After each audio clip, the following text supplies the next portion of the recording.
na mobilização da audiência pública conjunta das comissões de direitos humanos da Câmara e do Senado, na próxima quarta-feira, dia 30. Portanto, que retornem às suas terras com a consciência de que há pessoas aqui que lhes são solidárias pelas dificuldades que sabemos vem enfrentando. Isso se estende a todos os colegas do escritório Teixeira Martins e Advogados, inclusive os que tiveram sigilos telefônicos arbitrária e ilegalmente violados, ao doutor Roberto Teixeira, pelas outras patológicas afrontas que vem tendo que responder. Enfim, que fiquem sabendo, doutora Valesca e doutor Cristiano, que esse sentimento não é apenas o nosso do Ceará, é seguramente o de milhões no nosso país. Muito obrigado pela presença de vocês. Como bem-vindos ao Ceará, estamos firmes na luta. O nosso escritório, Show Advogados Associados, preparou 2 placas em homenagem a vocês. Eu gostaria de entregar, não sei se agora ou no final, e obrigado pela oportunidade dessa fala. Um abraço a todos.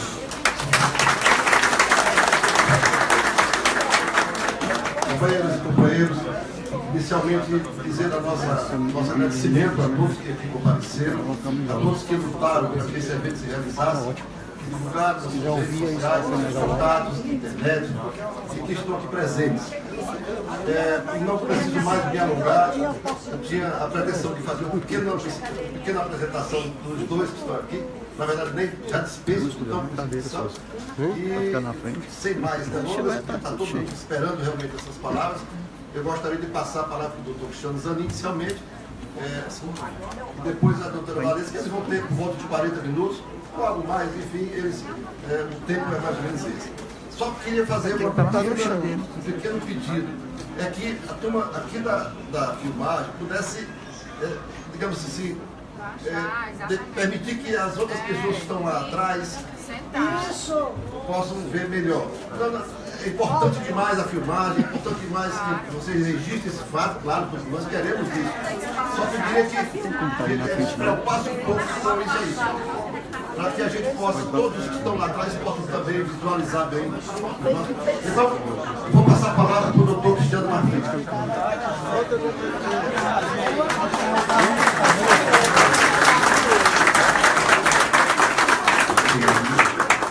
Bom dia a todos, é um prazer enorme estar aqui com vocês.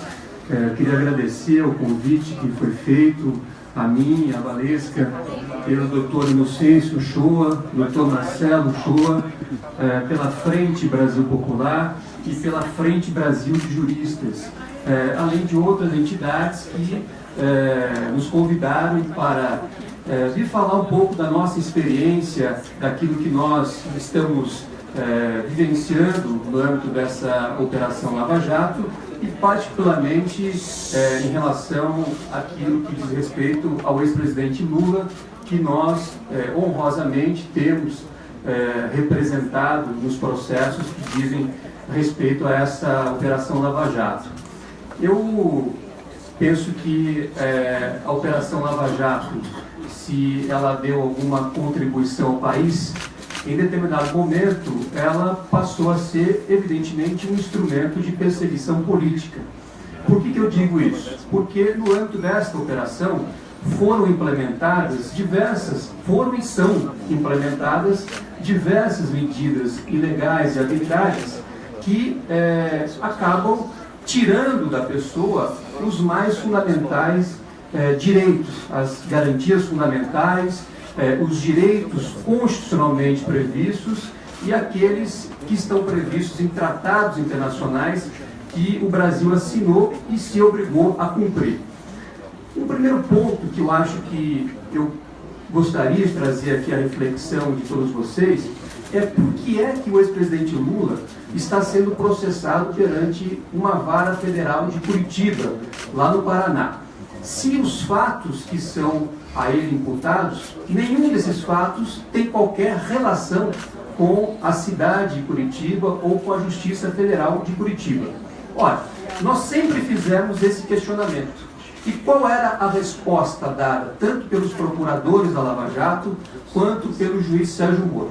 A resposta era a seguinte: olha, a acusação diz que alguns contratos firmados pela Petrobras com algumas empreiteiras teriam gerado vantagens indevidas, e essas vantagens indevidas teriam sido direta ou indiretamente dadas ao ex-presidente Lula através de um apartamento triplex, de um sítio, enfim, de todas essas propriedades que nós temos ouvido falar. Então, essa era a justificativa, a resposta dada para manter aquela competência em Curitiba. No entanto, quando houve a prolação da sentença no chamado caso do triplex, nós questionamos mais uma vez o juiz por que é que ele estava julgando aquele caso. E ao responder esse nosso questionamento, aí o juiz disse: este juízo jamais afirmou que o ex-presidente Lula tenha recebido vantagens decorrentes de contratos firmados pela Petrobras. Esta é uma afirmação textual que consta na decisão proferida no dia 18 de julho deste ano pelo juiz Sérgio Moro. Ora, se o juiz, depois desse longo processo, reconhece que não há qualquer relação com a Petrobras e, portanto, com a Operação Lava Jato, é evidente, está muito claro que o ex-presidente Lula não tinha que estar sendo processado lá em Curitiba. Esta é mais uma demonstração clara da natureza política do processo, porque você acaba escolhendo a jurisdição em que você quer levar a pessoa, quer levar o seu inimigo político para ser processado. Um outro ponto que eu gostaria também de fazer o registro aqui é a respeito da sentença condenatória propriamente dita. Nesse processo do triplex, nós tivemos 27 audiências ao todo. Nós ouvimos 73 testemunhas entre acusação e defesa. E nenhuma delas, tanto as de acusação quanto as de defesa, fez qualquer afirmação que pudesse confirmar aquilo que está escrito na denúncia. Nenhuma delas. No entanto, no dia em que foi marcado o interrogatório de um corréu da ação, este corréu aparece no seu interrogatório, que é o momento para a pessoa se defender. No entanto, este corréu aparece para contar uma narrativa que fosse incriminadora em relação ao ex-presidente Lula. Então, notem, um corréu que vai depor sem o compromisso de dizer a verdade, que reconhece que está em processo de negociação de delação premiada, aparece no dia do seu interrogatório para contar uma versão incriminadora contra o ex-presidente Lula. Essa versão que ele conta é absolutamente isolada de toda a prova, de tudo aquilo que foi colhido ao longo das 27 audiências. É totalmente diferente daquilo que consta nos documentos do processo. No entanto, esta versão deste corréu é a base da sentença condenatória contra o ex-presidente Lula.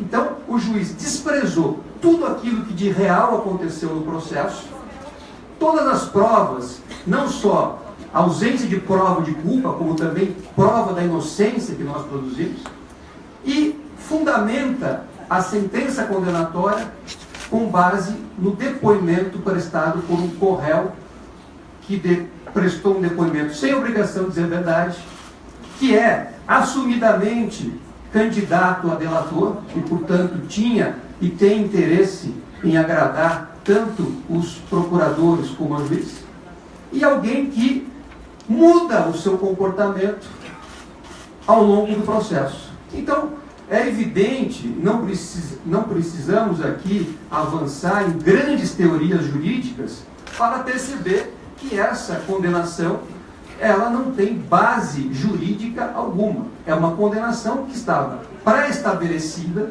estava pré-definida, e eu diria solenemente anunciada, desde aqueles atos arbitrários que o próprio juiz Sérgio Moro havia submetido o ex-presidente Lula a partir do dia 4 de março de 2016, quando ele foi vítima de uma condução coercitiva ilegal, quando os seus colaboradores, os seus familiares e os seus advogados também foram todos interceptados e as conversas telefônicas foram divulgadas para a imprensa. dentre outras ilegalidades que ocorreram ao longo do processo. Então, tudo isso era o anúncio dessa sentença que foi proferida no dia 12 de julho, complementada no dia 18 de julho, que teve que buscar, como eu disse, num depoimento isolado, a sua fundamentação para impor essa condenação.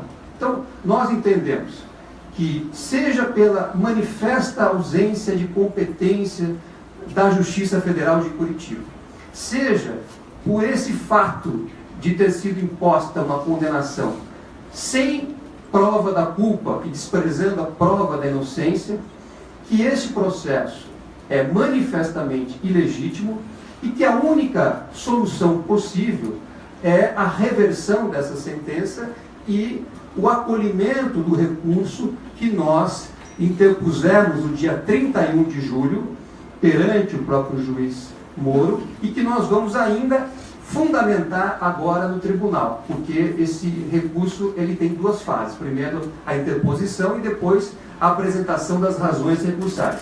Nós ainda iremos apresentar as razões recursais.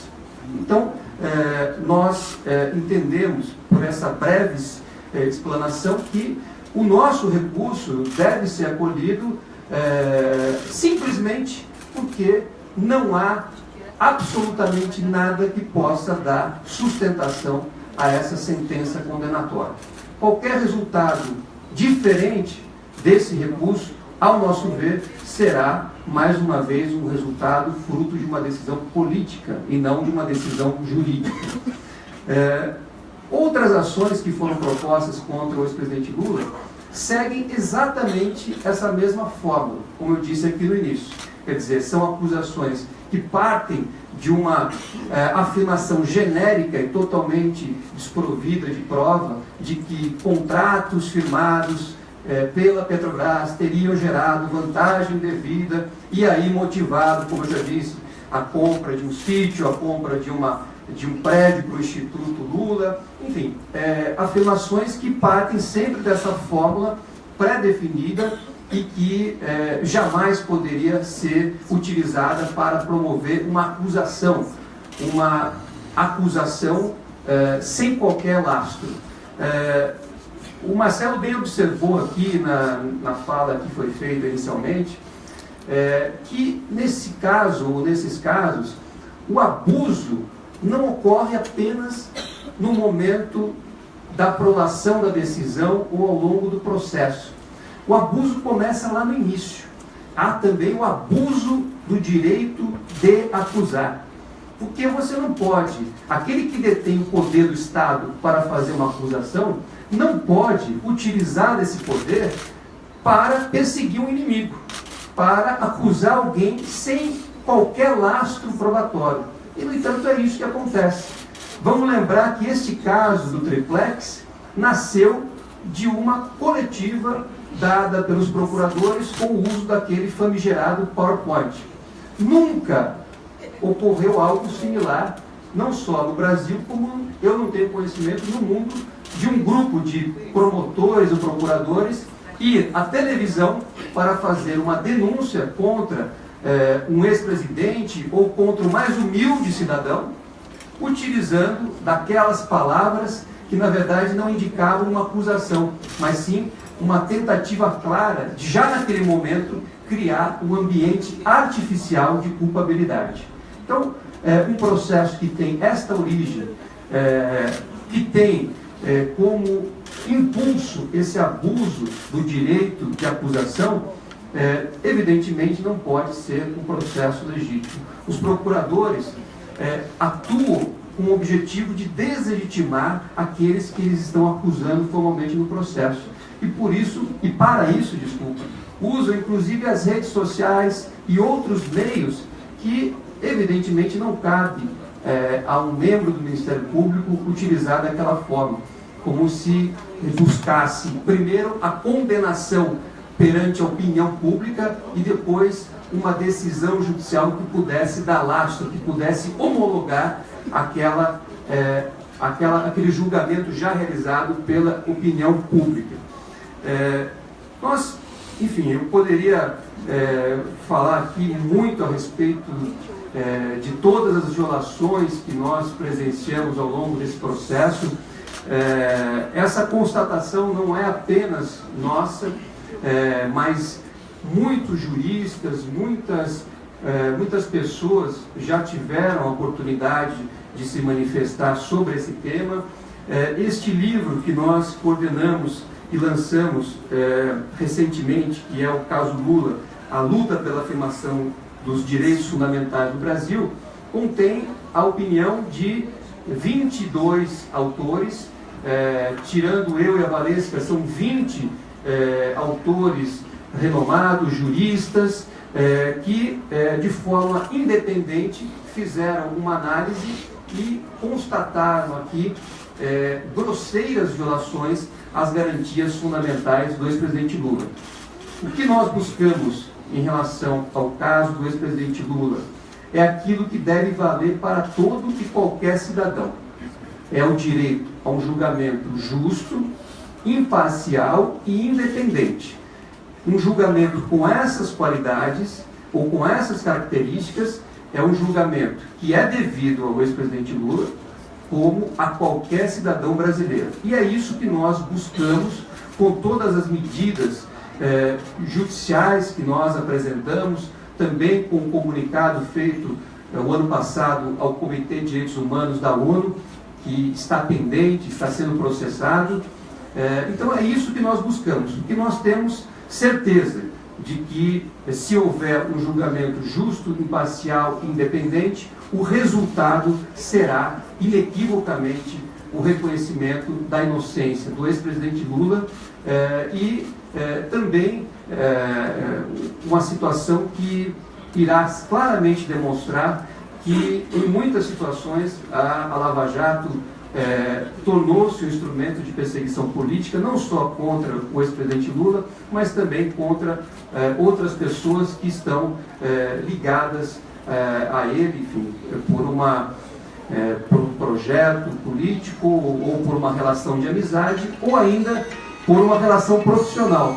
Porque, pasmem os senhores, até mesmo um dos advogados do ex-presidente Lula acabou sendo alvo de uma acusação manifestamente descabida e com o claro objetivo de prejudicar a defesa do ex-presidente Lula, com o objetivo de intimidar a defesa do ex-presidente Lula, uma acusação que não se sustenta.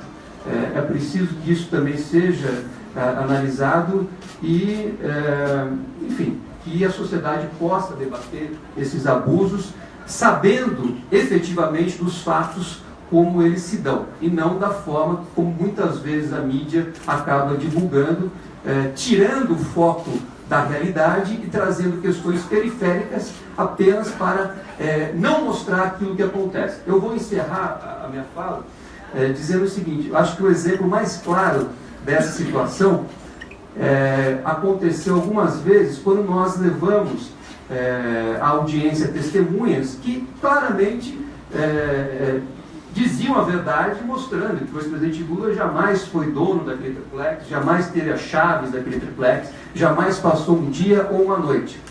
E a mídia, ou algum setor, noticiar o conteúdo daquele depoimento, colocava a seguinte notícia: advogados de Lula batem boca com o juiz. Então, aquilo que era o aspecto periférico da audiência passa a ser aquilo que no jargão jornalístico se chama o lead, passa a ser o tema central da notícia, para tirar de lado o teor, o conteúdo daqueles depoimentos que claramente eram favoráveis ao ex-presidente Lula. Então, eu encerro aqui essa participação inicial, dizendo mais uma vez que eu estou muito contente de estar aqui e agradecer a todos vocês pela oportunidade que me deram, e eu fico à disposição para prosseguir no debate de acordo com as perguntas que me forem feitas. Muito obrigado.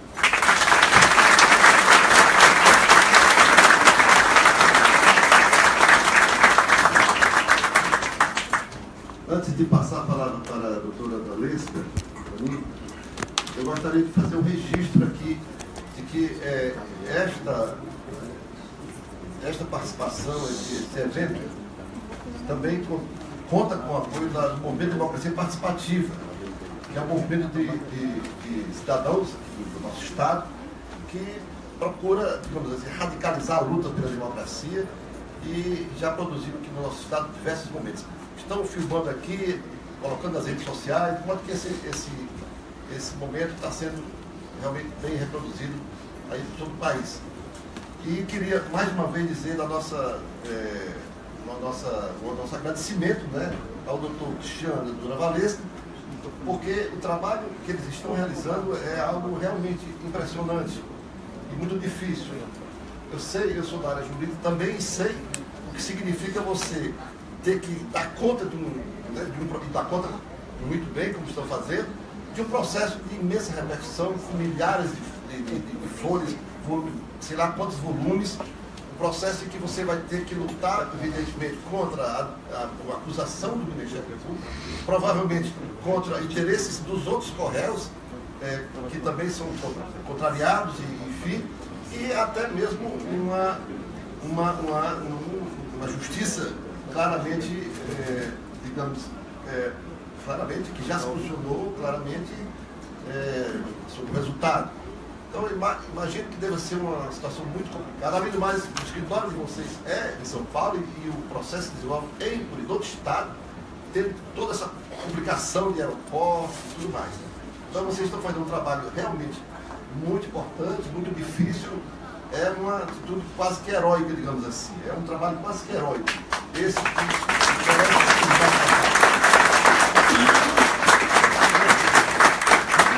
quero agradecer também a gentileza, né, a participação aqui, o acolhimento aqui dos nossos deputados Evandro de Freitas e da deputada Raquel Marques, que se prontificaram, digamos, a acolhê-los, os nossos dois advogados aqui nesse espaço da Assembleia, e ter essa amplitude que nós agora estamos tendo.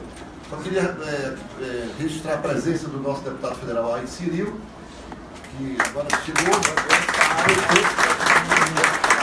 deputado federal do PT que está adoentado e veio para cá com toda essa dificuldade. E com a FETANSE, né? Citar também que nós temos um apoio muito grande nesse evento da FETANSE. FETANSE é a Federação dos Trabalhadores do Serviço Municipal do Estado do Ceará, que é uma entidade bastante mobilizadora, uma entidade que cumpre um papel extremamente importante, que mobiliza muitos sindicatos de professores, de servidores, no interior do Estado também. Bom, agora passar a palavra para a doutora Valesca Zanin Teixeira, para que ela possa dizer das suas dificuldades, enfim, falar sobre este processo tão especial. Bom dia a todos. Aqui a presença do meu presidente da Associação dos Magistrados do Trabalho, o doutor Antônio Gonçalves Pereira.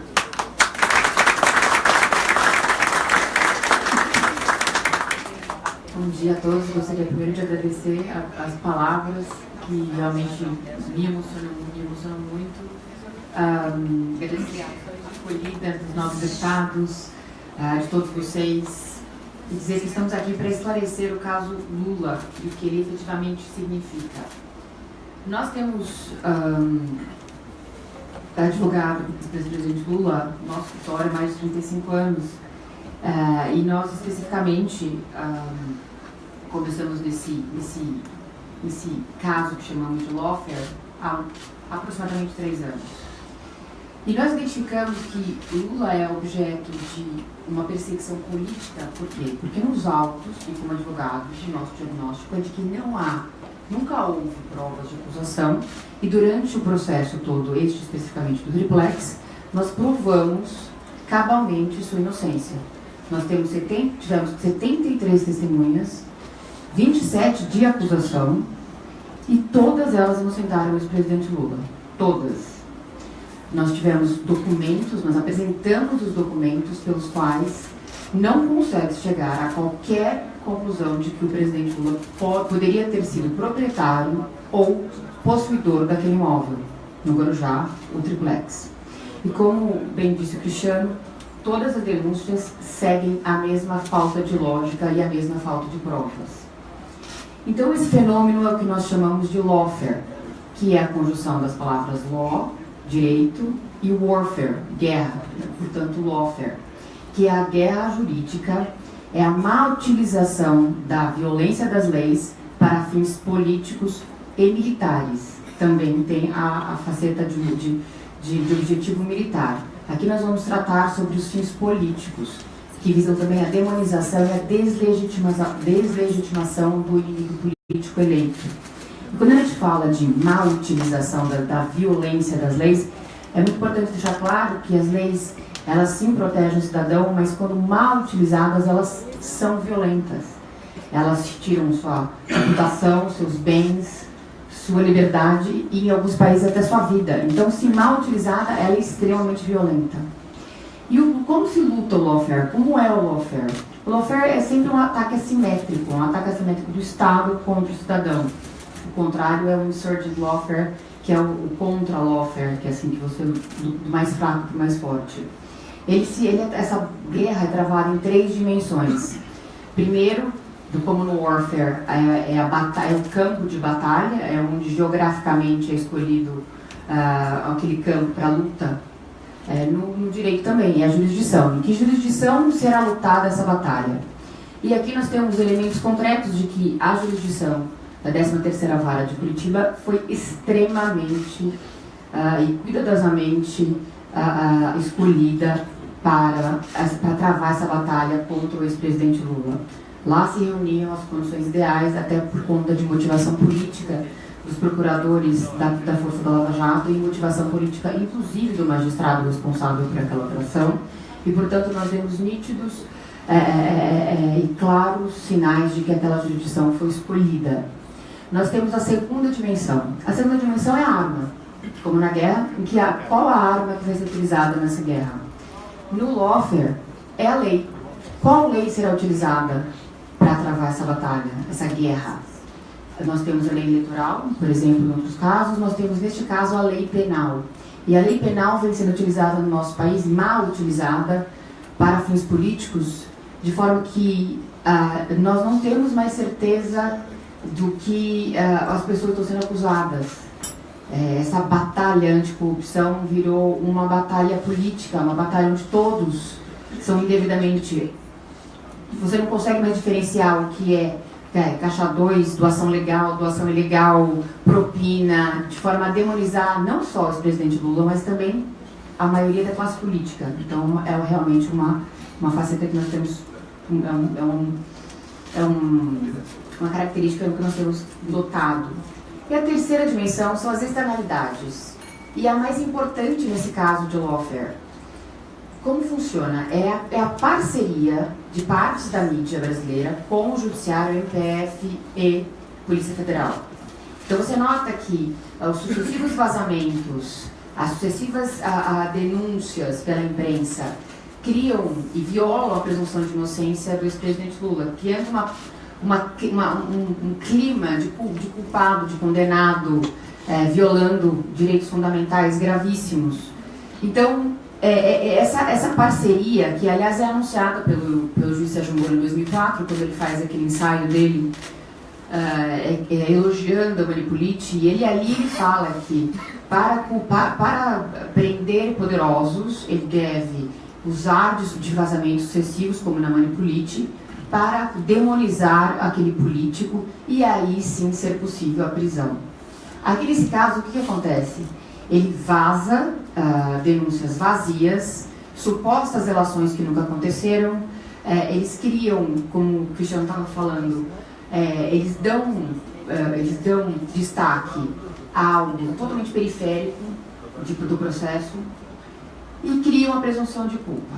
Ele aí é capaz de condenar sem provas, aliás, além das provas de inocência, e isso está acontecendo em todos os processos da Lava Jato.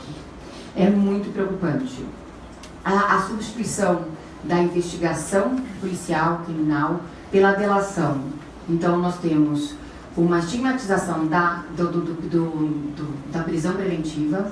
Todos são presos preventivamente, sem prazo, e ali eles são induzidos a uma delação nos moldes e seguindo o script que o Ministério Público Federal apresenta a eles. Não há delação sem mencionar Lula. Isso é um fato que nós já denunciamos 2 ou 3 vezes perante a PGR para que houvesse uma investigação, para que esse tipo de intimidação não ocorresse mais. Isso foi no caso do Léo Pinheiro e efetivamente ele obviamente mentiu no seu depoimento para obter um eventual acordo de delação que ainda não foi homologado.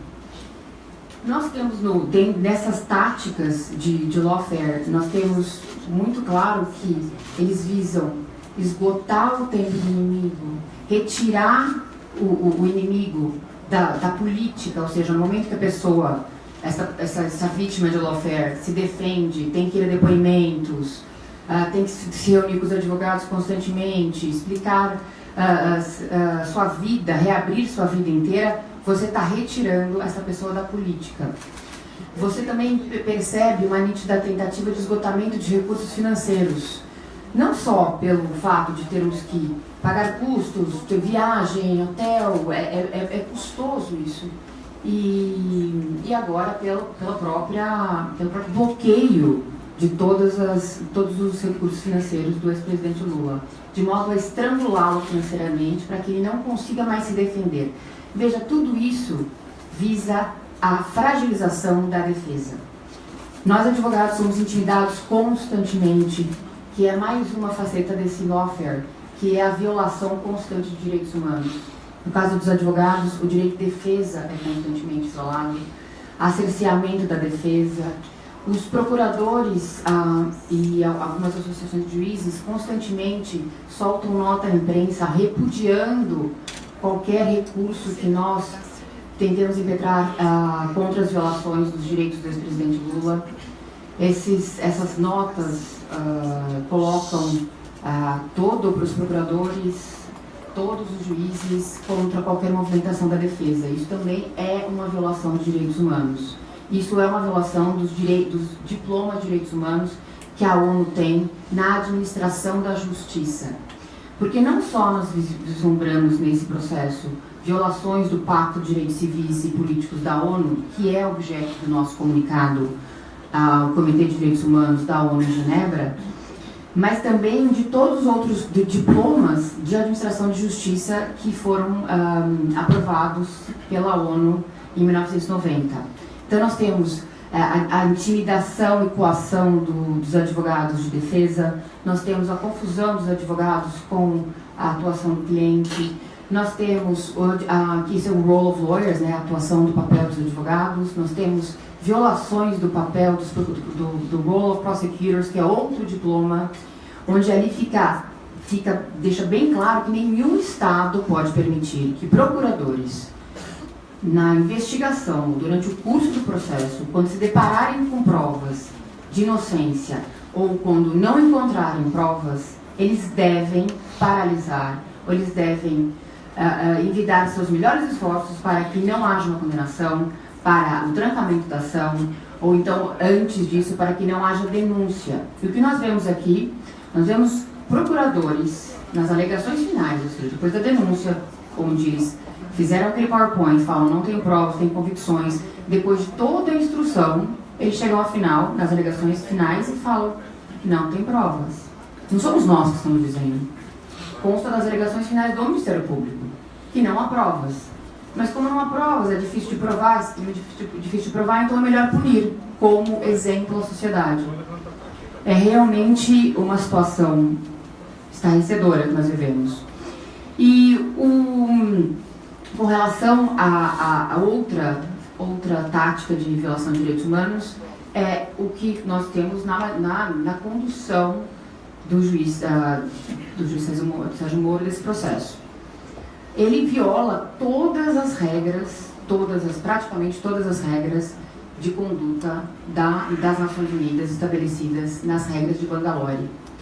Em 2000, as Nações Unidas estavam muito preocupadas com a falta de confiança da população mundial com o judiciário, que afinal de contas era o último guardião da justiça em todos os países. E eles se reuniram para para formular regras de comportamento para passar a confiança para a população na justiça. E são as regras de Bangalore. Ali eles têm comentários de como o juiz deve se comportar, porque não basta ser parcial. O juiz não basta eles ter consciência de que é imparcial, ele tem que passar a percepção à sociedade de imparcialidade. Sem o qual, se a sociedade não tem a percepção de imparcialidade, gera a nulidade do processo e gera uma instabilidade institucional em todo e qualquer país. O que nós vemos hoje nesse processo da Lava Jato é absolutamente estarrecedor. Em qualquer lugar do mundo, e nós temos viajado para fazer essa conversa, esse diálogo entre vários juristas de outros países defensores de direitos humanos, é estarrecedor o que nós vivemos nesse caso da Lava Jato. Nós temos um juiz que virou parte, um juiz que é acusador, portanto, na realidade nós só temos acusação e defesa. O juiz sumiu do caso. Não tem. Nós temos só acusação. Ele atua como acusador. Então, é o que o Ferraioli descreve como o juiz que não pode perder. E como qualquer cidadão do mundo gostaria de ser julgado por uma pessoa que declaradamente é seu inimigo? Isso não é justiça. Isso não é justiça. Nós temos que nos perguntar se isso acontece com uma pessoa como é o ex-presidente Lula, o que não pode estar acontecendo em outros lugares do país. E isso, o ex-presidente Lula, ele tem que ser um exemplo do que não pode acontecer em um processo. Há tantas violações que a gente podia ficar aqui discutindo 2, 3 dias, aspectos de violação dos advogados, como eu já falei, dos procuradores, da conduta dos magistrados nesse processo, das grosseiras violações que o ex-presidente sofre, que a sua família sofre, que os seus colaboradores sofrem diariamente. Realmente, esse processo deve ser analisado não só pelo Brasil, não só internacionalmente, mas historicamente, como um processo, uma perseguição judicial que nós não podemos permitir. Isso é uma responsabilidade não só dos cidadãos brasileiros, mas de qualquer cidadão do mundo. Porque se é permitido com qualquer cidadão em qualquer outro país, pode também vir a ser um exemplo em outros lugares. E o mais preocupante que nós estamos vendo nesse processo é o fato de que essas mesmas táticas agora se replicam em diferentes lugares do país. Quando nós fizemos o nosso protocolo desse comunicado individual na ONU, inclusive contra a condição coercitiva, que é um aprisionamento ilegal, que ele ficou, afinal de contas, de 4 a 6 horas preso naquele aeroporto sem que houvesse previsão legal, a resposta da Lava Jato, à época, foi: mas nós já fizemos 117. São 117 violações grosseiras de direitos humanos. Hoje são mais. Então, nós não podemos aceitar que essas violações ocorram, e elas ocorrem diariamente, porque isso está acabando com o nosso Estado de Direito. Hoje em dia nós não temos mais noção do que é um direito fundamental, uma garantia fundamental, o devido processo legal. O que isso significa? Isso significa que esses direitos em conjunto, quando aplicados contra uma pessoa, se eles forem observados, eles vão levar a uma sentença de absolvição. Isso é muito importante. Isso é extremamente importante. O ex-presidente Lula não está acima da lei, mas ele também não está abaixo da lei. Ele merece toda a aplicação da lei, sem nenhuma benesse, sem nenhum favorecimento, mas ele merece a lei. E se a lei for aplicada, não há dúvida, em todos os casos, em todos os processos, não há dúvida de que ele será absolvido. Agora, esse é o meu relato.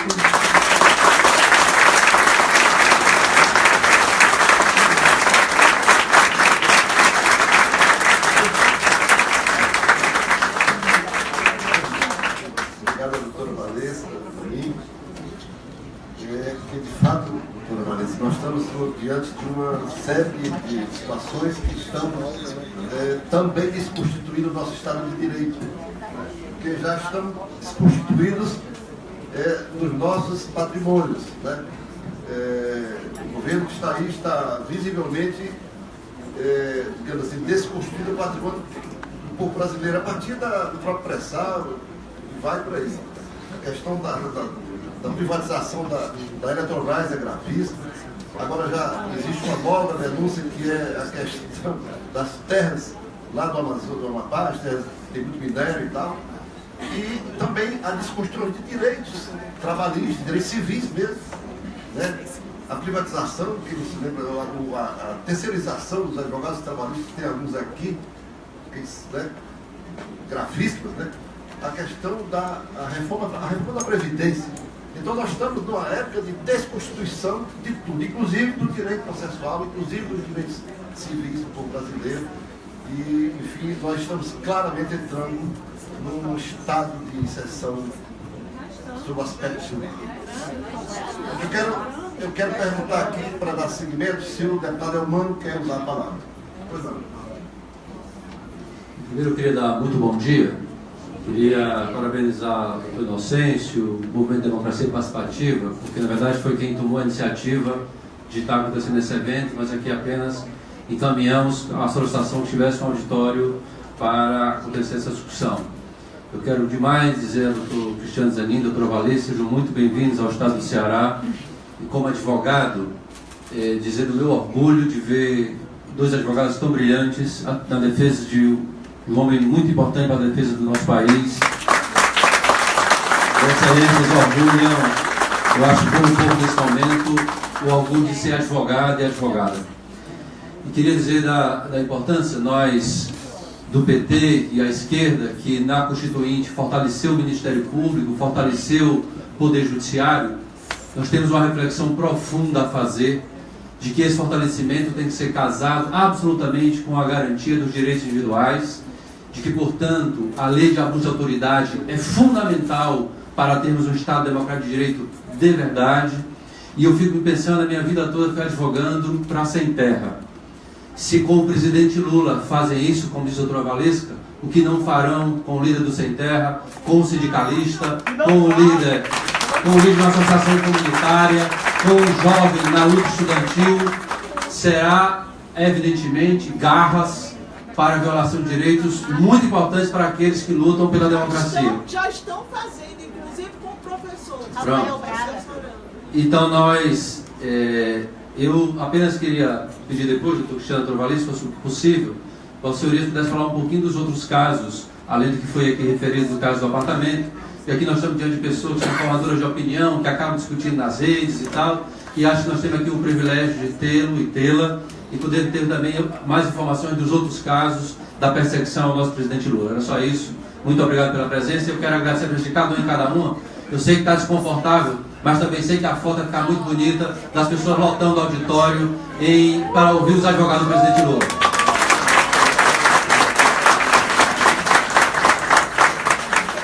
Eu quero passar a palavra para a deputada Raquel Marques, que é presidente da Comissão de Direitos Humanos aqui da Assembleia Legislativa do Estado. Bom dia.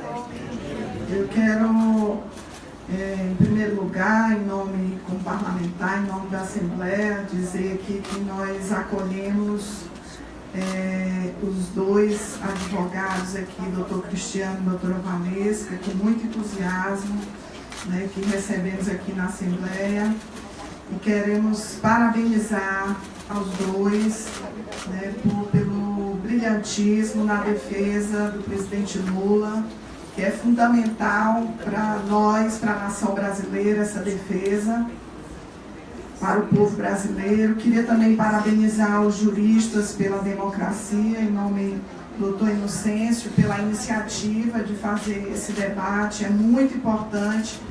Né, aqui estão formadores de opinião, que a gente possa estar difundindo, né, todos esses entendimentos que com muito brilhantismo vocês apresentaram, né, de que não esse julgamento está sendo um instrumento de perseguição política, não tem base jurídica, né, e que, na realidade, não há provas de acusação, das acusações, e também foi desprezado as provas, né, de inocência. Então, é muito importante que a gente possa estar difundindo isso. Eu queria, só para encerrar, também reforçar aqui o convite para um importante momento no Ceará, que nós vamos realizar amanhã. Iremos receber o presidente Lula no Ceará, né, no ato público, amanhã em Quixadá, a partir das 18 horas, na praça pública. É um ato público em defesa da democracia, com o povo cearense e o presidente Lula. Então, a gente também chama vocês, são caravanas do Ceará inteiro que estão se dirigindo, né, a Quixadá, depois a outros municípios, mas eu quero especialmente destacar a presença dele amanhã, né, em Quixadá, depois também se dirige ao Cariri no outro dia, né? Então, que a gente possa também participar desse grande ato público no sertão do Ceará, né, no centro do Ceará, que pode agregar tantos cearenses que estão no sertão, no semiárido, né, e agregar também os que vão da capital, que vão se dirigir até esse ato público amanhã. Então, muito obrigada, gente. O doutor Cristiano e a doutora Valesca, eles têm um limite de tempo aqui no estado, vamos já voltar para São Paulo. Nosso limite aqui seria 12 horas, mas eles têm também que fazer, eles vão dar uma entrevista coletiva logo em seguida, e a gente gostaria de abrir aqui os 5 inscrições, no máximo, né, para que a gente possa... Tá, já tem uma inscrição que é do Miguel ali, que já está desde sempre está levantando a mão. Então, 2, 3, 4. João Bosco, 5. Então, já estamos 2, 3, 4, João Bosco, 5. Miguel, siga aqui o microfone. Miguel, é o seguinte, eu vou dar 3 minutos no máximo. Escreva uma mulher aí. Então, bom dia, companheiros e companheiras. Meu nome é Miguel, faço parte do Levante Popular da Juventude e recentemente também aí virei advogado. E queria parabenizar pela explanação e dizer que esse momento é muito importante da gente compreender os fatos jurídicos que levam a esse processo do Lula, mas também entender que é uma ferramenta que a gente tem, a questão jurídica, mas dentro disso o fundamental vai ser a luta política, a luta de massas, o povo organizado na rua em defesa do presidente Lula e em defesa da democracia. As nossas armas, fundamental hoje, é o processo jurídico e é o processo nas ruas. Essas são as ferramentas fundamentais que a gente tem. E como diria um camarada meu, Marighella foi o inimigo 1 da ditadura. E hoje o Lula é o inimigo 1 do golpe. E como eles não podem matar Marighella como matou Marighella, eles vão querer caçar o direito do Lula, porque o Lula representa um grande perigo a eles. Não é à toa que essa caravana, como a Raquel falou, está mobilizando tanto o povo, está mobilizando tanta gente. Porque o presidente Lula ele tem essa capacidade ainda de organizar o povo. Então o que eles querem é deixar o Lula inelegível para o próximo ano. Então, meus camaradas, é fundamentalmente isso que o Lula está passando, é a luta de classes da nossa era, né, dos nossos dias. Então, defender o Lula, defender sim a democracia e dizer que os movimentos que estão aqui também, o MST está aqui, o Levante Popular da Juventude, as Mulheres com Dilma, junto com os colegas aqui para a gente estar realizando esse debate. E como a Raquel disse, amanhã o Lula vai estar em Quixadá, vai estar no Ceará, já está em Mossoró nesse momento. Então nós vamos acompanhar essa caravana até o Maranhão e estarmos mobilizados. A Frente Brasil Popular vem com essa proposta de agregar a mobilização do povo, agregar a mobilização dos movimentos com esse processo jurídico que é fundamental termos a ferramenta jurídica, mas o povo organizado na rua, como foi no dia do depoimento do presidente Lula, lá em Curitiba, que teve muita gente na rua e muita gente com a clareza de defender o presidente Lula e defender a democracia. Então era isso, um forte abraço, muito obrigado e sejam bem-vindos ao Ceará.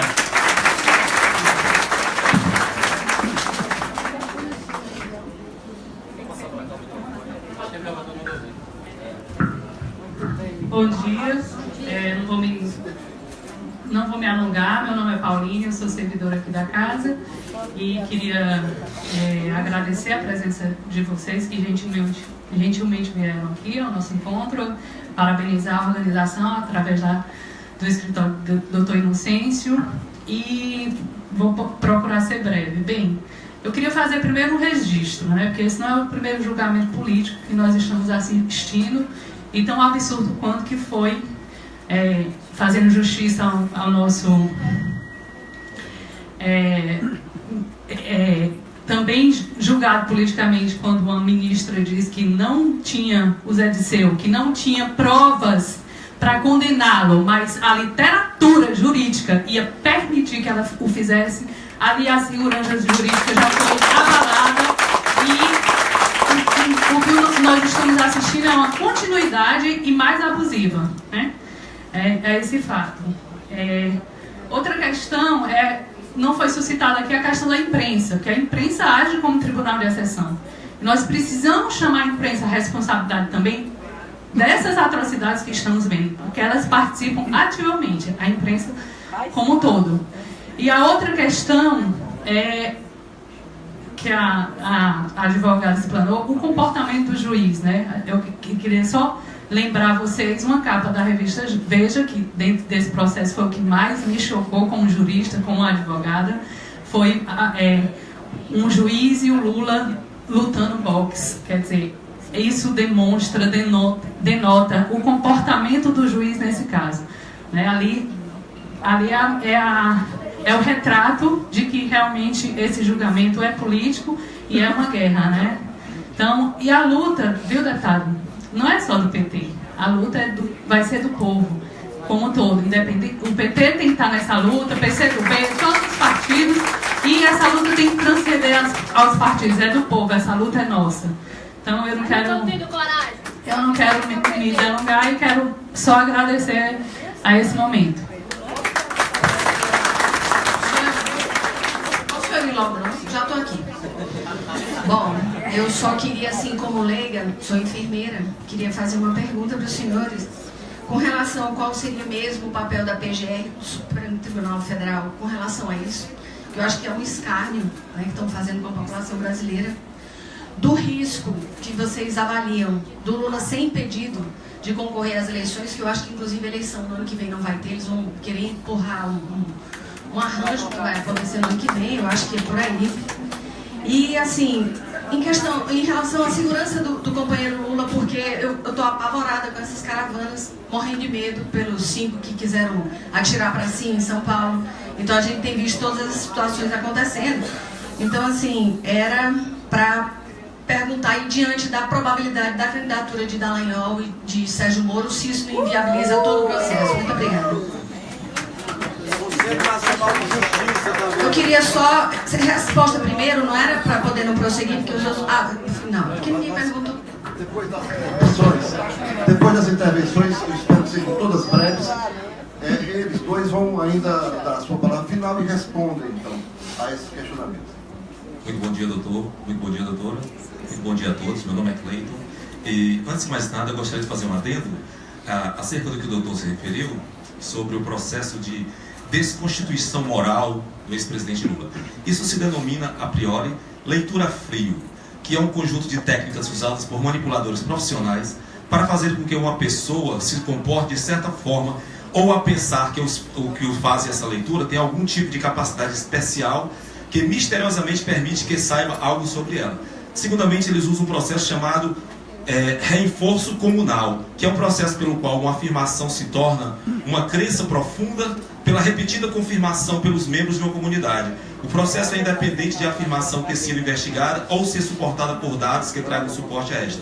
Muitas vezes, os meios de mídia, principalmente, contribuem para esse processo, divulgando informações sem qualquer suporte legal. Mas eu gostaria que o doutor comentasse acerca de alguns tópicos que eu anotei aqui da sentença do juiz Sérgio Moro. Primeiro, quando ele disse sobre a questão da prova, sobre a contrapartida, no caso, que foi alegado, sobre declarações envolvidas lá dos relatores. O juiz disse o seguinte: basta para a configuração que os pagamentos sejam realizados em razão do cargo, ainda que em troca de atos de ofício indeterminados. Ele foi muito objetivo. A serem praticados assim que as oportunidades apareçam. Ou seja, uma conjectura futura. E prosseguiu praticamente. Ele disse o seguinte: na jurisprudência brasileira, a questão é ainda objeto de debates, mas os julgados mais recentes inclinam-se no sentido de que a configuração do crime de corrupção não depende da prática de ato de ofício e de que não há necessidade de uma determinação precisa dele. Isso foi bastante meio retórico, eu diria até falacioso, quando ele continua dizendo o seguinte: foi, portanto, um crime de corrupção complexo e que envolveu a prática de diversos atos em momentos temporais distintos, de outubro de 2009 a junho de 2014, aproximadamente. E continua: não importa que o acerto de corrupção tenha ultimado somente em 2014, quando Luiz Inácio Lula da Silva já não exercia o mandato presidencial, uma vez que as vantagens lhe foram pagas em decorrência de atos no período em que era presidente. Essa configuração também, para mim, obviamente, como operador de direito, se configura altamente falaciosa. Muito obrigado.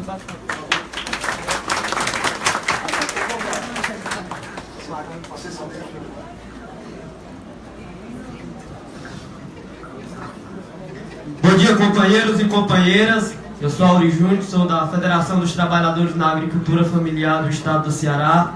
Cumprimentar os advogados pela brilhante defesa ao nosso comandante presidente Lula, cumprimentar o nosso companheiro Elmano de Freitas, nossa deputada Raquel Marques. Eu que sou de uma categoria que há muito vem sofrendo por falta de justiça. A se passar, quando a gente ocupa os latifúndios e por falta de justiça, nós temos a vida dos nossos irmãos brutalmente assassinada, como o último caso simbólico de Pau d'Arco lá no Pará, que levou a vida de 11 trabalhadores assentados, acampados e acampadas da reforma agrária. Aqui no nosso estado do Ceará nós vemos, pela falta de justiça, o latifúndio com os agrotóxicos também matar os trabalhadores e as trabalhadoras. Então, para nós, os trabalhadores e as trabalhadoras, essa questão da falta de justiça é uma coisa comum, corriqueira e rotineira. Mas nós temos muita certeza que é só com os trabalhadores e as trabalhadoras na rua, resistindo, fazendo mobilização, é que de fato, doutor, nós vamos conseguir enfrentar tudo isso e garantir que a democracia seja restabelecida no nosso país.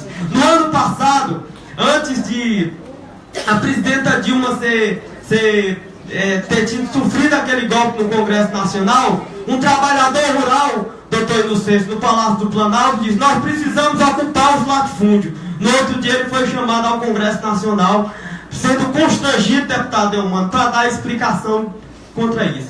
Então a gente sabe que aqueles camaradas que estavam de camisa verde e amarela, a luta deles nunca foi contra a corrupção. A luta dele é contra o povo brasileiro, é contra o povo pobre desse país. Nós acabamos de ver um homem carregando uma mala cheia de dinheiro e ele está aí solto, esbravatando o dente, enquanto isso ficam operadores da justiça perseguindo o presidente Lula, com a certeza de perseguir o povo brasileiro, porque não quer que a gente continue estando lá no Palácio do Planalto, garantindo que pessoas pobres como eu, agricultores familiares, têm o direito de ter 3 refeições por dia. Por isso os bravos resistirão nas ruas, lutando por democracia e lutando por um país melhor para todos e para todos. Um grande abraço.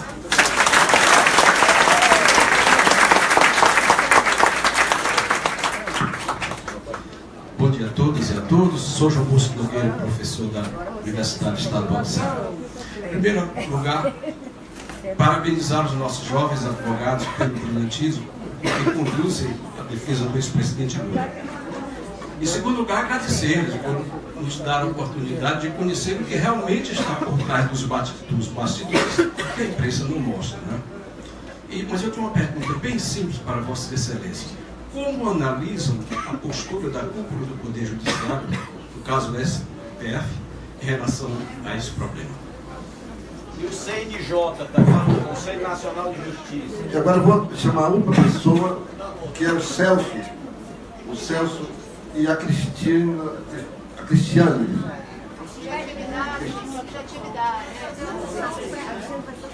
3 minutos, tá? Pode ficar, fique em pé, fique em pé. Pode Sim. Bom dia a todos. Para mim é um momento muito marcante. Apesar de eu ser surdo, nós temos aqui nosso companheiro Marcelo Shoa, que está sempre na luta de direitos humanos. E assim, a gente não tem muitas informações, assim, não temos intérprete, na janelinha de intérprete, quando tem noticiário. E ali a gente pega muita imagem, né? Eu acredito muito na inocência do nosso presidente Lula. E eu quero agradecer aqui os dois advogados que vocês estão junto conosco. Nós que somos a minoria, pessoas que sofrem dia a dia com a discriminação, a falta de respeito dos nossos direitos como cidadão. Então eu estou aqui assim para levantar a bandeira das pessoas, a pessoa com deficiência, né? E o Lula é o nosso segundo Mandela. Eu acredito que no final a gente vai cantar a vitória.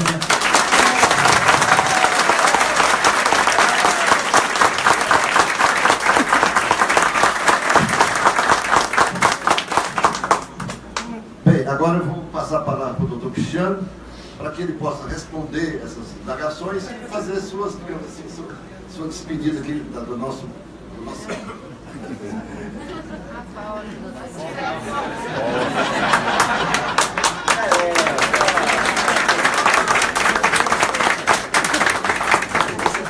Doutor Inocêncio, eu gostaria só um minuto da qualidade do advogado como o senhor faz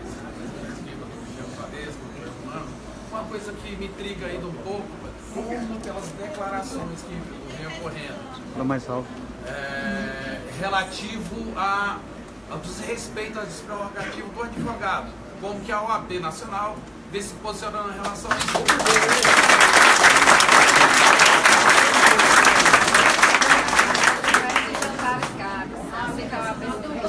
Eu agradeço a todas as perguntas e manifestações que ocorreram.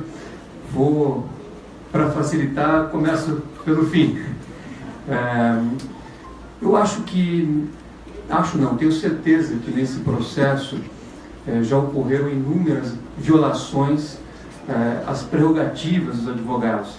As prerrogativas dos advogados não são privilégios, na verdade são garantias para que o advogado possa bem defender o seu cliente. Então, a partir do momento em que as prerrogativas são desprezadas, são ignoradas, como se vê constantemente, é evidente que, ao meu ver, a Ordem dos Advogados deveria ter uma atuação mais incisiva nesse caso.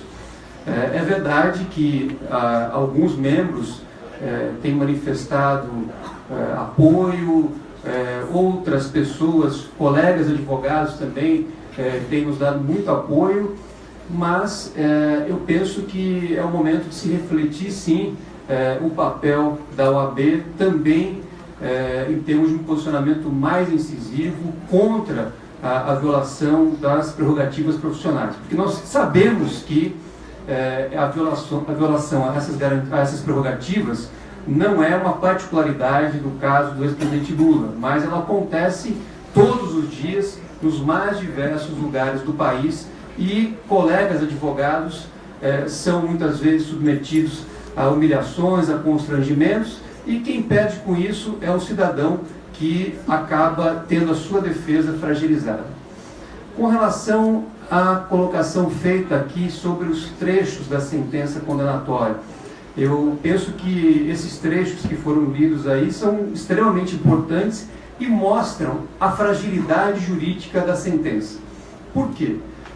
O crime de corrupção passiva, que é o crime previsto no artigo 317 do Código Penal, que faz parte da acusação contra o ex-presidente Lula, ele é chamado na doutrina de venda de ato de ofício. Por quê? É um crime que só o funcionário público pode cometer e ele se caracteriza, se configura, quando o funcionário público pratica ou deixa de praticar um ato da sua competência e recebe uma contrapartida para essa finalidade. Este é o crime tal como estabelecido em lei. No entanto, a sentença, por não ter encontrado qualquer ato de ofício que o ex-presidente Lula tenha praticado ou deixado de praticar, ela diz que não é importante para a configuração do crime. Ou seja, ela acaba negando a própria definição legal. Sem dúvida alguma, para a configuração do crime de corrupção passiva, eu repito, seria necessária a identificação do ato de ofício. E isto não existe. Então perguntem vocês a qualquer procurador que fez a acusação, ou ao juiz que julgou o caso, que proferiu a sentença, qual foi o ato de ofício que o ex-presidente Lula praticou ou deixou de praticar para receber uma vantagem devida. E a resposta certamente será não sei. É isso que está dito na sentença. Então, é um aspecto muito importante, fora todos aqueles que foram colocados. Por isso, eu reafirmo que nós entendemos que se a lei for aplicada, no caso do ex-presidente Lula, não há hipótese que não seja realmente a absolvição. Nós já tivemos a oportunidade, esse caso já chegou ao Supremo Tribunal Federal. Vocês deverão se recordar que quando houve a divulgação daquelas conversas entre o ex-presidente Lula e a então presidente Dilma Rousseff, o caso foi parar no Supremo Tribunal Federal porque o juiz havia usurpado a competência do Supremo Tribunal Federal, não só ao realizar uma interceptação contra a presidente da República, mas também ao autorizar a divulgação do conteúdo daquelas conversas.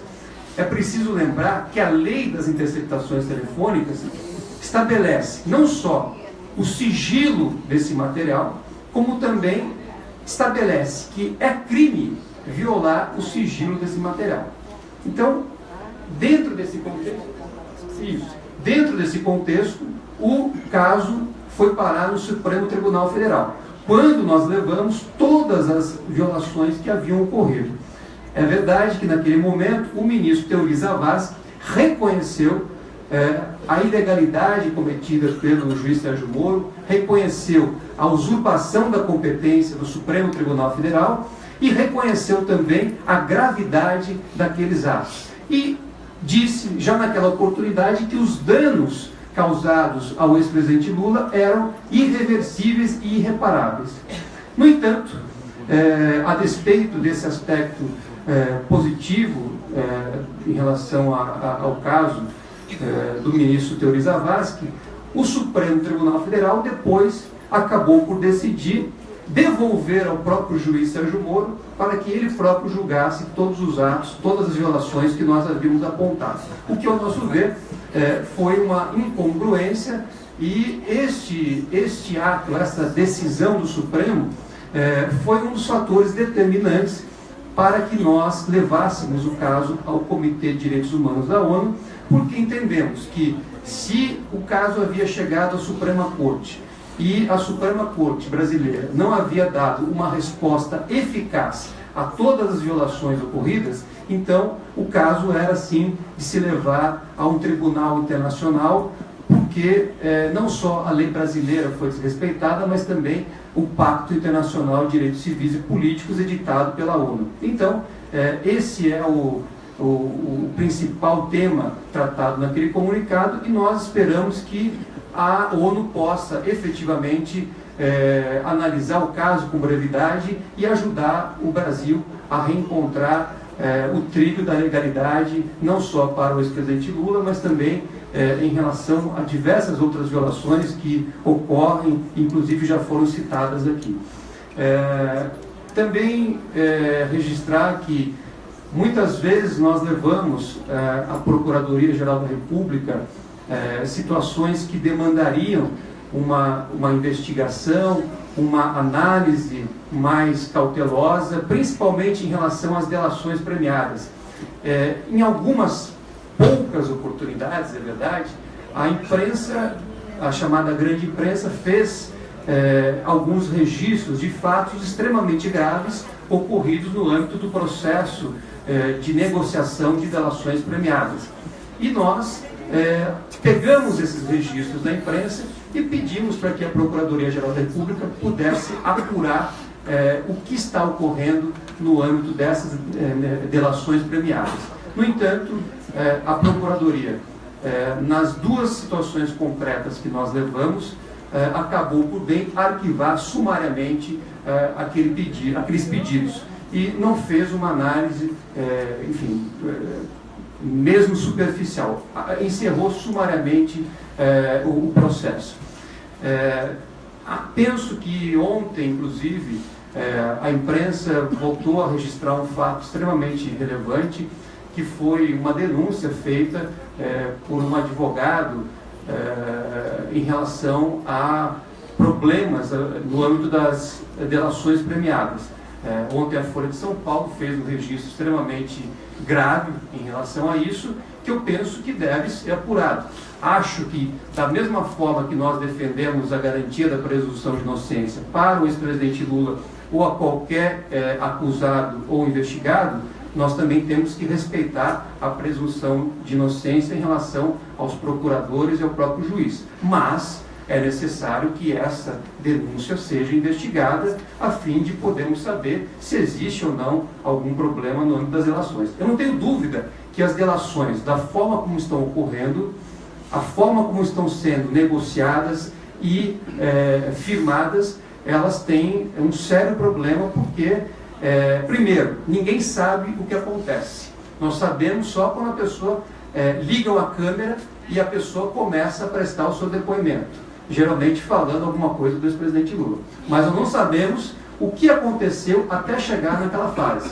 E a lei, ela é absolutamente silente em relação a esse processo. Para vocês terem uma ideia, a delação premiada ela está disciplinada em um artigo de lei, em um artigo da Lei 12.850 de 2013. Então, falta realmente uma disciplina jurídica que possa tornar o processo mais transparente e insuscetível de ser manipulado. Mas a questão apresentada ontem pela Folha merece sim uma análise mais detida por parte das autoridades. Eu não sei se eu respondi a todas as questões, mas fico à disposição para complementar. Sobre o STF e a PGR. É isso, quer dizer, nós... Se vai ter eleição ou não. Eu quero saber se eles vão conseguir com esse processo na velocidade que está, porque se nós não conseguirmos... Certo. Eu penso que, como eu já disse aqui, o Supremo teve já uma oportunidade de estancar as violações a garantias fundamentais e não, naquele momento, não o fez, devolveu os processos ao juiz de Curitiba. Agora, nós vamos apresentar as nossas razões recursais ao TRF da 4ª Região. Entendemos realmente que as razões são muito sólidas e que devem ser acolhidas. No entanto,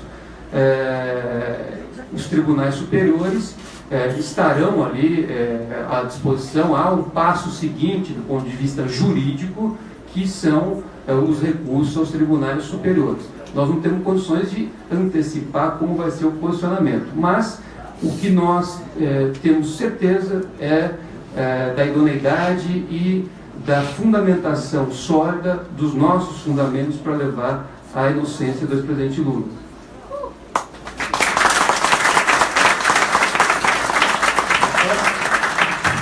Antes de passar para a doutora Vanessa, para que ela possa encerrar esse nosso momento aqui, eu gostaria de fazer um registro da presença do deputado federal Chico Lopes, que está lá e gostaria de dizer que nós, nosso grupo de juristas, nós preparamos duas lembranças aqui para o doutor Cristiano e a doutora Valesca. E eu gostaria de fazer a entrega antes que ela termine, porque eu sei que depois vai mobilizar tudo. E queria chamar a Ângela Uchoa e a Ivana Sá Show para fazer a entrega dessas duas são dois pequenos presentes, duas pequenas lembranças aqui do nosso estado. Sai, Marcelo, por favor.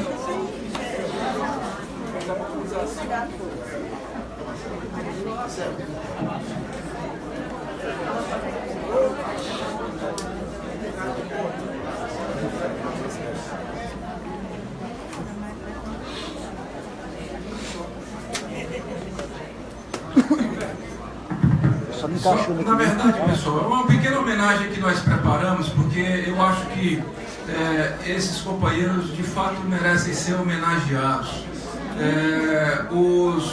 A nossa banca se sente... Eu queria que eles soubessem, já disse isso pessoalmente, que a cada momento em que eles fazem uma defesa da legalidade naquele processo, em que eles conseguem mostrar, colocar nos trilhos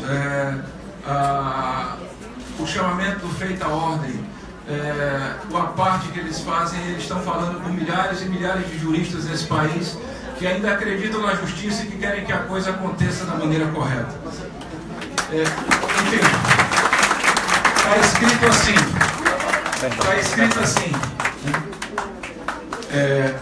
Homenagem ao Dr. Cristiano Zanin Martins.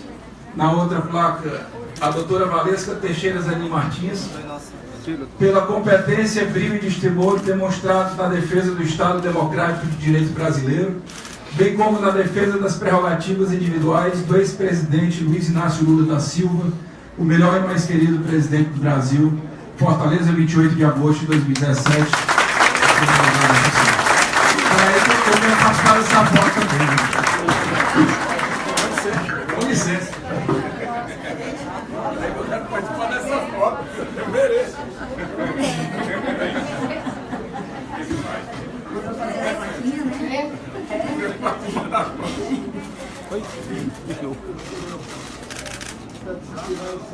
Aqui, ó, por favor.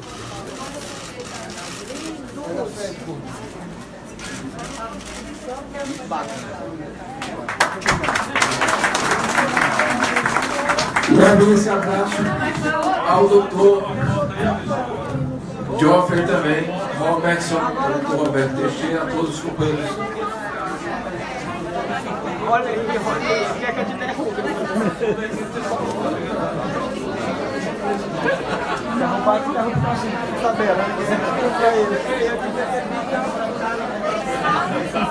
Pessoal, companheiros.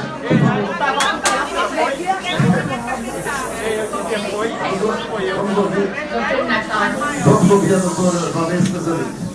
Eu gostaria de complementar a fala do Cristiano no que tange às prerrogativas.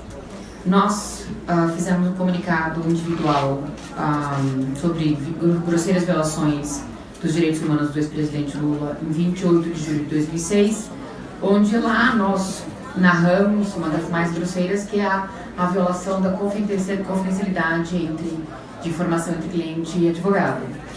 Na resposta do Brasil a este comunicado, como se fosse a contestação do Brasil a esse comunicado, o Estado brasileiro fala que o presidente Lula não tem legitimidade para contestar este direito e que teria que ser do advogado. Quer dizer, falta a mínima compreensão do que significa este direito. Ou seja, não é um privilégio do advogado, mas sim um direito do cidadão. Então, esta resposta ao Comitê de Direitos Humanos, inclusive, a partir do item 89, ali é narrado que quem fez essa resposta foram os procuradores da Lava Jato com o juiz responsável pela Lava Jato. Quando, na realidade, é uma responsabilidade da nação, do Estado. Então, há uma confusão aqui dos poderes e algo gravíssimo que deve ser também denunciado, deve ser anotado pelos cidadãos. A advocacia geral, né? Não, na realidade, é o Estado brasileiro representando a ONU. É uma petição apócrifa, ninguém assinou, e foi encaminhado pelo Escritório de Representação do Brasil em Genebra. Nós não sabemos efetivamente quem elaborou a peça com exceção a partir do item 89, onde a pessoa que teria feito a peça fala que a partir dali foi feita pelos procuradores e pelo juiz da Lava Jato, que é uma flagrante violação de vários dispositivos legais. Nós replicamos, protocolamos a réplica em 27 de maio deste ano, onde lá nós demonstramos fatos mentirosos. Eles efetivamente mentiram na petição, e isso também vai ser objeto agora de denúncia perante a Comissão de Direitos Humanos da Câmara e do Senado, uma sessão conjunta com o advogado Jeffrey Robertson, que é com quem nós atuamos neste processo em Genebra. Por último, ele está vindo, chega amanhã, Jeffrey Robertson chega amanhã aqui no Brasil para uma série de reuniões, palestras e esta audiência pública no Congresso. Com relação ao comportamento do juiz Sérgio Moro, alguém falou aqui perguntando sobre como nós víamos isso. Eu vejo com muita preocupação, não só como advogada, mas como cidadã, porque nós temos muito bons juízes, desembargadores, ministros. O comportamento de mancha a justiça como um todo. Mancha a justiça, mancha o Estado de Direito. E essa permissividade, ou seja, essa falta de punição com relação a esses comportamentos flagrantemente ilegais, irregulares, acaba por manchar o nosso Estado de Direito e toda a percepção da população do que é a nossa justiça. E isso é um ataque à nossa democracia e todos temos que ficar indignados e lutar para que isso não possa mais acontecer nesse país.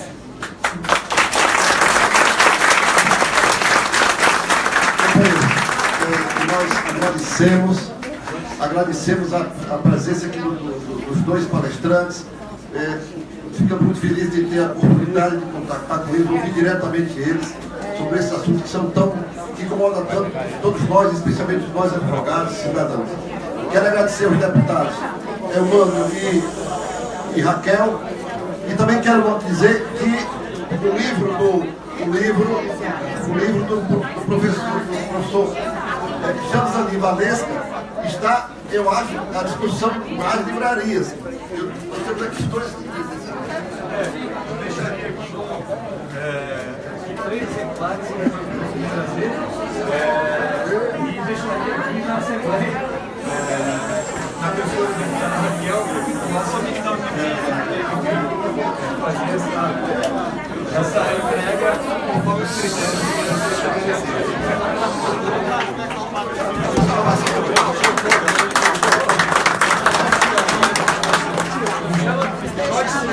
Joyce,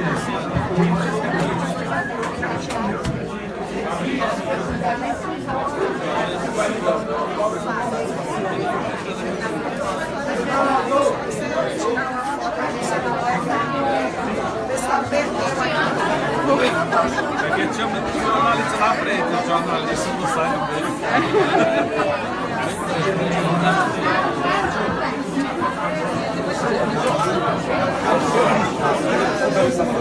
ainda bem que eu sou estudioso, já tive o nome no céu. Ainda bem que eu sou estudioso, meu amigo. Eu tinha certeza.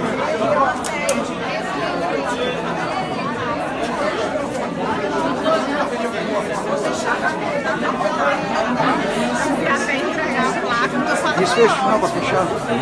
Desfecho final para fechar aqui a participação da democracia ao vivo. Muito boa a explanação da doutora Valesca, do doutor Cristiano.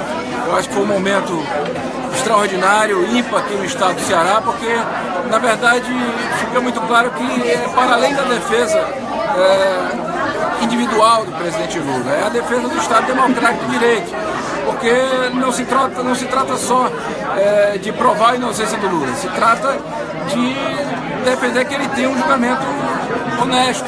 E isso é uma coisa que pode, eventualmente, se não ser garantida a ele, ser cerceada a todas as pessoas. Então foi uma aula de direito, foi uma aula de defesa da Constituição, e acho que a gente sai daqui mais esclarecido, mais preparado para a defesa dos nossos direitos e mais esquentado para a caravana que vai começar a partir de amanhã. Um abraço à TV do Habilidoso e a agora Temer, direta já, e Lula 2018.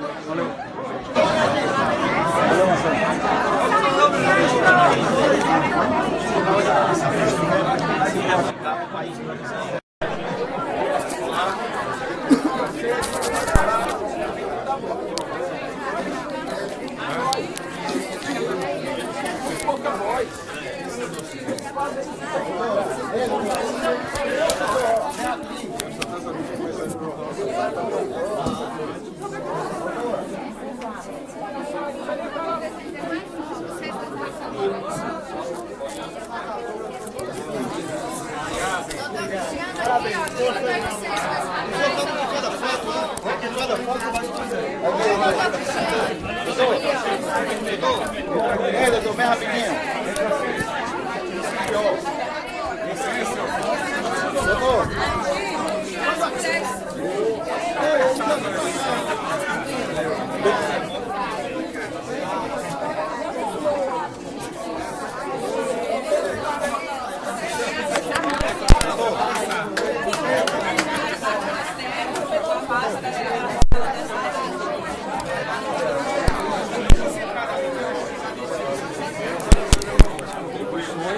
Mas, no entanto, ela se desvirtuou a fim de se transformar em instrumento de perseguição política, especialmente em relação ao ex-presidente Lula. Na medida em que um processo ou uma operação ela acaba se identificando ou, enfim, ficando muito próxima de violações grosseiras a garantias fundamentais, todo o processo e toda operação perde a sua legitimidade. A saída hoje não acabou?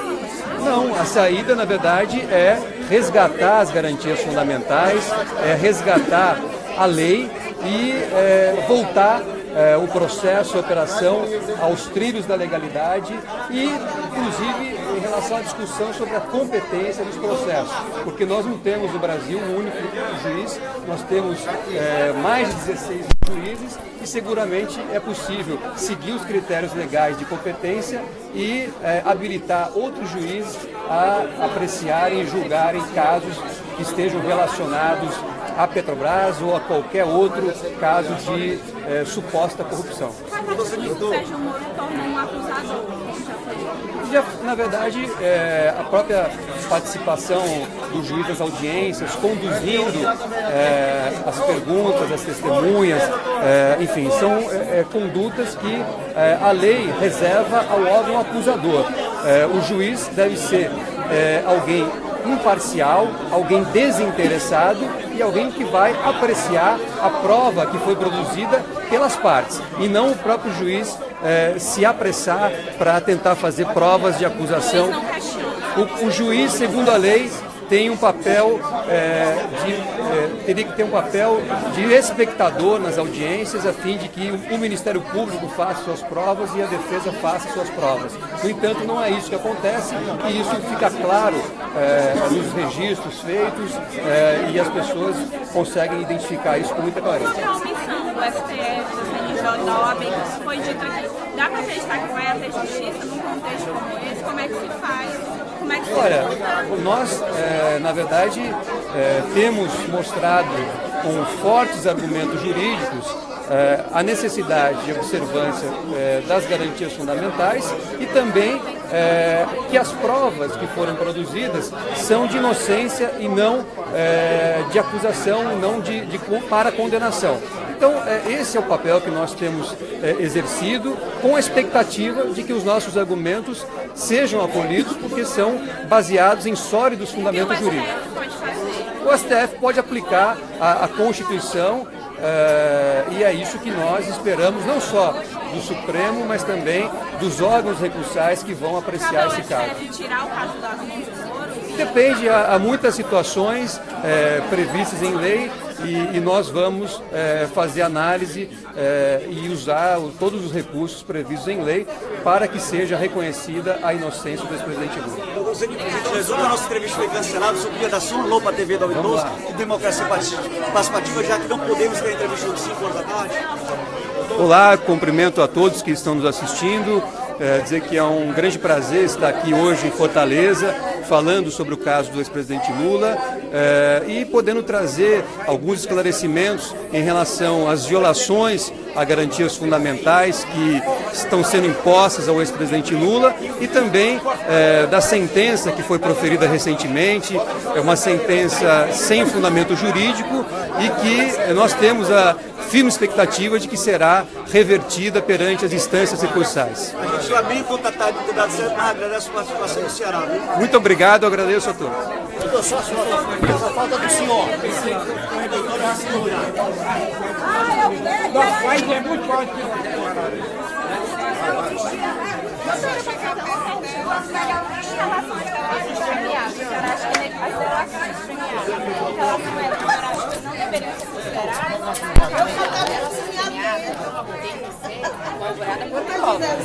Se o delator fala e não comprova, não há nem que ter investigação. Para receber o prêmio da delação, ele precisa provar o que está falando. E não está acontecendo dessa maneira na Lava Jato. Eu queria que a senhora comentasse alguns direitos humanos que foram rompidos, né, nesse caso. A senhora falou um pouco disso, foram desrespeitados. Quais especificamente? Só mais as terceiras violações de direitos humanos são encarceramento ilegal, que é a condição abusiva, a interceptação telefônica ilegal, com a distribuição dos seus áudios também, que é indevido, a falta de julgamento justo, imparcial e independente de todos os cidadãos do mundo que tem direito, cerceamento da defesa. Peraí, eu quero vários direitos humanos são constantemente violados pela Lava Jato. Nós arguímos a sua falta de competência e a sua suspeição em várias petições e aguardamos que isso seja finalmente reconhecido pelas instâncias superiores. Nós temos agora a sessão de suspeição perante o CSTJ, acabamos de arguir nova sessão de suspeição e competência na defesa prévia do sítio. Não, nós utilizaremos todos os recursos ilegítimos. Se julgado por um juiz incompetente e parcial. Doutora Vanessa, ontem não deu certo a nossa entrevista, pode dar só um oi para a democracia participativa, DW12, porque ontem não teve a nossa entrevista 5 horas da tarde. Oi, qual que é? Desculpa, oi para a democracia participativa, que a gente teria a entrevista da tarde, 5 horas, foi cancelada. Quero dar um oi, uma saudação para a democracia participativa e continuar acreditando que no Brasil a gente vai conseguir afirmar os direitos humanos, que afinal de contas não é o direito só do ex-presidente Lula, mas de todos os cidadãos. Termina aqui a transmissão da Democracia Participativa TV da Veloso. Muito obrigado e um bom dia a todos.